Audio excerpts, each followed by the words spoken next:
नमस्कार, बहुत स्वागत आप सभी का। दोपहर के 3 बजने वाले हैं और ये वक्त है 3 का तड़का का। आप सबके साथ मैं हूं प्रियंका राय। बुलेटिन की शुरुआत करेंगे बड़ी खबर के साथ। जयपुर से बड़ी खबर है, किसान आंदोलन पर रवनीत सिंह बिट्टू ने बयान दिया है। उन्होंने कहा कि किसानों को गुमराह कर रहे हैं किसान नेता, किसानों को ब्लैकमेल कर रहे हैं। ये आरोप भी किसान नेताओं पर लगाए गए हैं।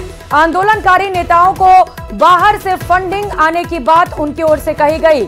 पंजाब का बिजनेस ठप हो गया है और इसीलिए इस तरीके के साजिश रचे जा रहे हैं और बाहर से इसके लिए फंडिंग की भी बात रवनीत सिंह बिट्टू की ओर से कही गई। उन्होंने कहा ना हाईवे बन पा रहे हैं, ना निवेश आ रहा है, किसानों को गुमराह कर आंदोलन के लिए उकसाया जा रहा है। किसान लीडर हैं जो, वो बिल्कुल गुमराह कर रहे हैं। आज पंजाब में ये हालात हैं, सरकार के गडकरी साहब ने लेटर लिखी, कोई नेशनल हाईवे है, कोई एयरपोर्ट है, कोई भी ट्रैक है रेलवे का, एक भी इंच कोई चीज बनने नहीं देते। आज पंजाब का किसान जान चुका है। आप और देखना, ये हरियाणा के रिजल्ट भी आ जाएंगे। अब देखना कैसे दोबारा हमारी वहां भी जीत होगी और उसके बाद पंजाब में भी किसान, ये गलतफहमी में राजस्थान में मीडिया को भी और लोगों को भी आपके इस बार बताना चाहता हूं, बिल्कुल किसान नहीं, ये सिर्फ किसान लीडर हैं जिनको बाहर से पैसा आता है, बाहर से फंडिंग होती है। वो लोग ये सब खराबा जो कर रहे हैं। लोग इतने तंग हैं सड़कों से, बिजनेस फेल हो चुका है, लोग फैक्ट्रियां बंद करके जा चुके हैं। ये हालात तो पंजाब में इन्होंने किए हुए हैं। तो वहीं SC/ST आरक्षण में वर्गीकरण के खिलाफ देश भर में विरोध प्रदर्शन किया जा रहा है, जिसका असर प्रदेश के कई जिलों में दिखाई दे रहा है। भारत बंद को कई राजनीतिक पार्टियों के साथ साथ सामाजिक संगठनों का भी समर्थन है। सुरक्षा के मद्देनजर भारी पुलिस बल तैनात किया गया है। प्रशासन संगठनों से शांतिपूर्वक तरीके से रैली निकालने की अपील कर रहा है। दरअसल सुप्रीम कोर्ट के आरक्षण में क्रीमी लेयर लागू करने की इजाजत देने के खिलाफ दलित और आदिवासी संगठनों ने 14 घंटे का भारत बंद बुलाया है। National Confederation of Dalit and Adivasi Organisation ने इसे दलित और आदिवासियों के संवैधानिक अधिकारों के खिलाफ बताया है।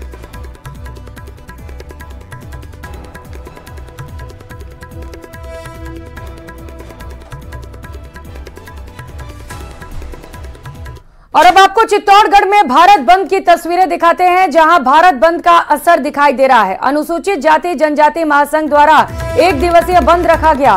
रैली निकालकर प्रदर्शन किया जा रहा है, तो वहीं दुकानें बंद दिख रही हैं। बस स्टैंड खाली पड़े हैं। रोडवेज बसों का संचालन भी बंद है। तो इमरजेंसी सेवाएं छोड़कर सभी प्रतिष्ठान, चाहे वो व्यापारिक प्रतिष्ठान हो या फिर शिक्षण संस्थान, सभी को बंद रखा गया है। लगातार सड़कों पर अलग अलग संगठन निकलकर रैलियां कर रहे हैं और प्रदर्शन कर रहे हैं।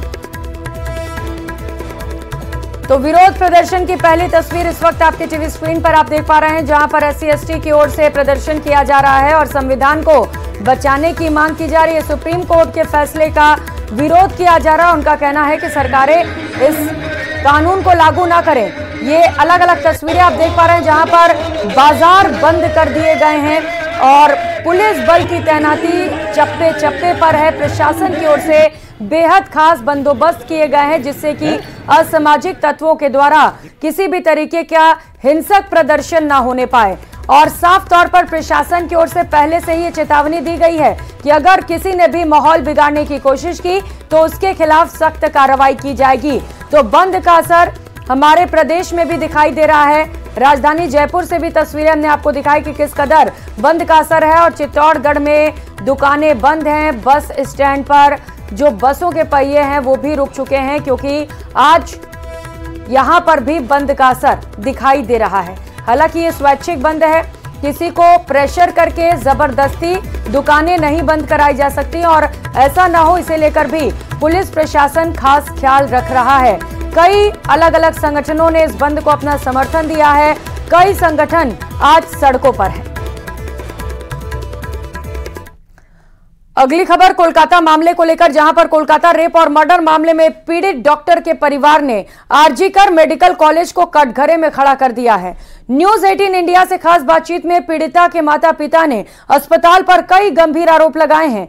सुप्रीम कोर्ट भी पूरे मामले में अस्पताल की लापरवाही बरतने की बात कह चुका है।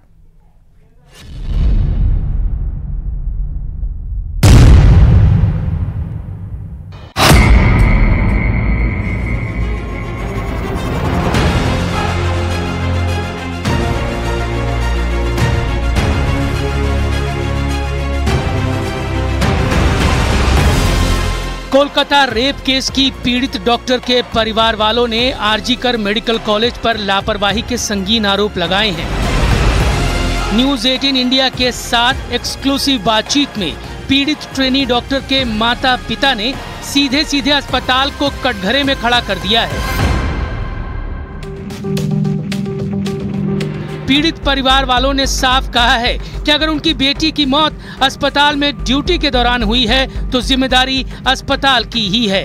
परिवार के मुताबिक अस्पताल ने ना तो घटना के तुरंत बाद और ना ही अब तक अपनी जिम्मेदारी स्वीकार की है। पीड़ित ट्रेनी डॉक्टर के माता पिता ने सवाल उठाए हैं कि अस्पताल ने परिवार को घटना की जानकारी इतनी देर से क्यों दी। अस्पताल के असिस्टेंट सुपरिटेंडेंट ने हत्या की बात छुपाकर बेटी के सुसाइड करने की बात क्यों कही। पीड़ित परिवार के अस्पताल पहुंचने के बाद भी 6-7 घंटे तक उनसे किसी ने बात क्यों नहीं की। अस्पताल में इतनी बड़ी घटना घट जाने के बाद भी कॉलेज के प्रिंसिपल ने परिवार से बात क्यों नहीं की। पीड़ित परिवार के मुताबिक अस्पताल प्रशासन के कामकाज में कुछ गड़बड़ियां पहले से थीं और घटना के बाद अस्पताल प्रशासन की भूमिका ने इस बात को पुख्ता कर दिया है।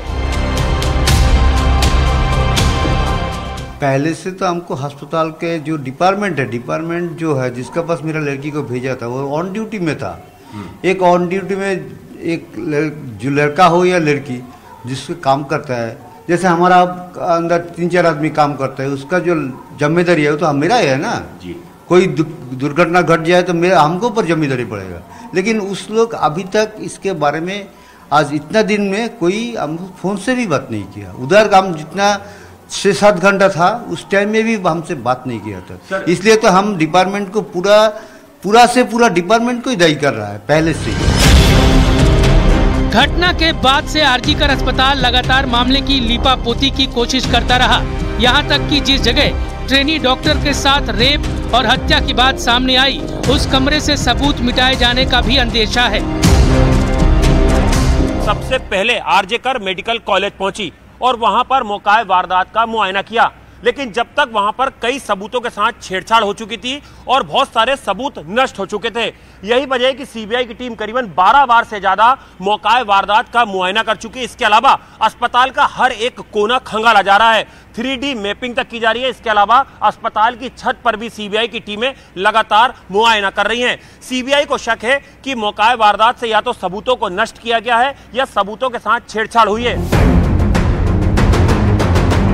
सुप्रीम कोर्ट ने भी इस पूरे मामले में आरजीकर मेडिकल कॉलेज प्रशासन की भूमिका और कॉलेज के पूर्व प्रिंसिपल संदीप घोष पर कई गंभीर सवाल उठाए हैं। कोर्ट ने घटना के तुरंत बाद उनकी दूसरे मेडिकल कॉलेज में नियुक्ति पर भी सवाल खड़े किए हैं।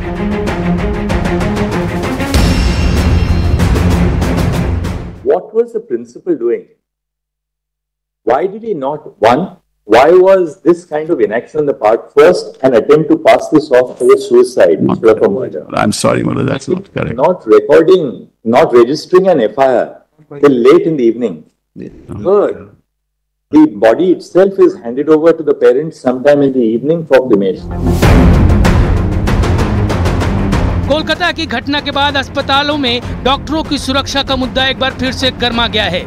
कोलकाता रेप और मर्डर मामले में जहां अस्पताल का काम जांच में सहयोग करने का था, वहीं अस्पताल प्रशासन पर लीपापोती के गंभीर आरोप लग रहे हैं। जाहिर है अस्पताल संदेह के दायरे में खड़ा है। सुप्रीम कोर्ट ने देश भर में डॉक्टरों की सुरक्षा को लेकर नेशनल टास्क फोर्स का गठन भी किया है। ये टास्क फोर्स अस्पतालों में डॉक्टरों की सुरक्षा और सुविधाओं के इंतजामों को परखेगी, साथ ही डॉक्टरों के खिलाफ बढ़ रही हिंसा की घटनाओं को रोकने के लिए भी जरूरी सुझाव देगी।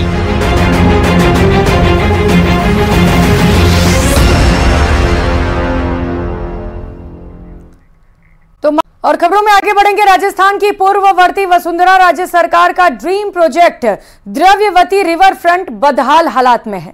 वसुंधरा सरकार ने इस प्रोजेक्ट पर सौंदर्यकरण के लिए 1600 करोड़ रुपए से भी ज्यादा खर्च कर दिए थे, लेकिन सरकार बदलने के बाद उपेक्षा और मॉनिटरिंग के अभाव में यह प्रोजेक्ट आज कीचड़ और मलबे में तब्दील हो चुका है। रिपोर्ट देखिए।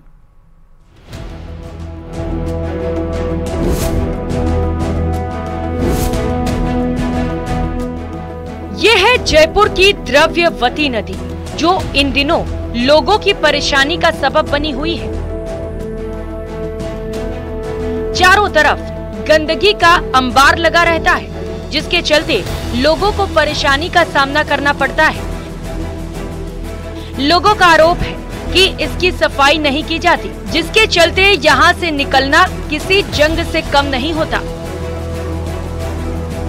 इधर से जाते हैं तो बहुत गंदा लगता है, जाने का मन नहीं करता। इधर सब्जी के ठेले लगते हैं, इधर ही हम सब्जी लेने आते हैं, बहुत गंदगी रहती है यहाँ पे, मन नहीं करता इधर से जाने का। प्रदेश की पूर्ववर्ती वसुंधरा राजे सरकार में शहर के सौंदर्यीकरण के लिए इस प्रोजेक्ट को शुरू किया गया था, लेकिन अब ये प्रोजेक्ट गंदगी और कीचड़ में बदल चुका है। मॉनिटरिंग के अभाव में द्रव्यवती नदी में सीवर का पानी छोड़ा जा रहा है, जबकि नियम के मुताबिक नदी में सीवरेज का ट्रीटेड पानी छोड़ा जाना था।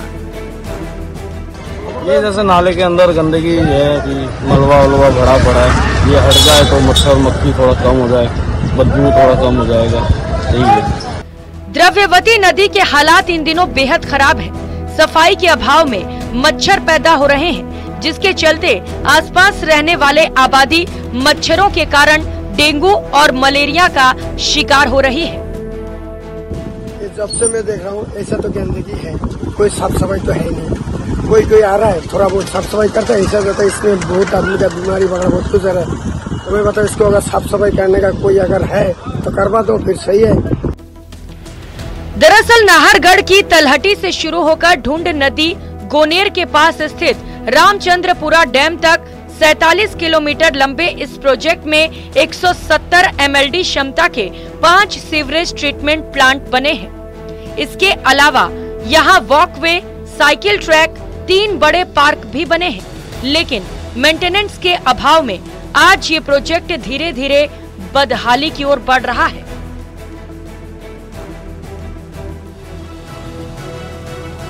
बहरहाल जयपुर विकास प्राधिकरण ने 2016 में तत्कालीन वसुंधरा राजे सरकार के वक्त पर इस प्रोजेक्ट के काम की शुरुआत की थी।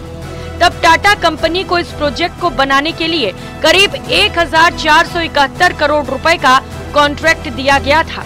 इसके अलावा इस प्रोजेक्ट के अगले 10 साल तक मेंटेनेंस रखने के लिए 206 करोड़ रुपए की राशि भी निर्धारित की गई थी, लेकिन ये प्रोजेक्ट अधूरा होने और 2018 में सरकार बदलने के बाद से अब तक ये बदहाली का शिकार हो रहा है। न्यूज़ 18 राजस्थान के लिए रोशन शर्मा की रिपोर्ट। जयपुर से बड़ी खबर इस बीच सामने आ रही है। मंकी पॉक्स को लेकर अलर्ट जारी किया गया है। स्वास्थ्य विभाग ने एडवाइजरी जारी की है। WHO ने ग्लोबल हेल्थ इमरजेंसी की भी घोषणा कर दी है। तो मंकी पॉक्स को लेकर अब अलर्ट जारी किया गया है। स्वास्थ्य विभाग ने इसे लेकर एडवाइजरी जारी की है। मंकी पॉक्स हम पहले से जिन वायरल लोगों से परिचित हैं उनसे मिलता जुलता ही है। जैसे स्मॉल पॉक्स या चिकन पॉक्स तरह के वायरस है एक तरह का। इसमें शुरुआती जो खास इसकी विशेषता है वो रैसेस पाए जाते हैं। इसमें चेहरे पे, हाथ में, पैरों में, पूरी बॉडी पे रैश बनते हैं। उनके ऊपर धीरे धीरे 2 से 4 दिन बाद स्कैब यानी कि पपड़ी बनने लग जाती है। इसके अलावा जो लक्षण पाए जाते हैं जो सामान्यतः वायरल फीवर में पाए जाते हैं, बुखार, मांसपेशियों में दर्द, उल्टी के जैसा मन होना, नोजिया, ये सारी शिकायतें भी मरीज को मिल सकती है। इन दिनों में स्पेशली जब रेनी सीजन हो या जो सीजन है वो एक दूसरे ट्रांसफॉर्मेशन यानी चेंज होने वाला होता है, उन दिनों में ज़्यादा पाए जाते होने की संभावना रहती है।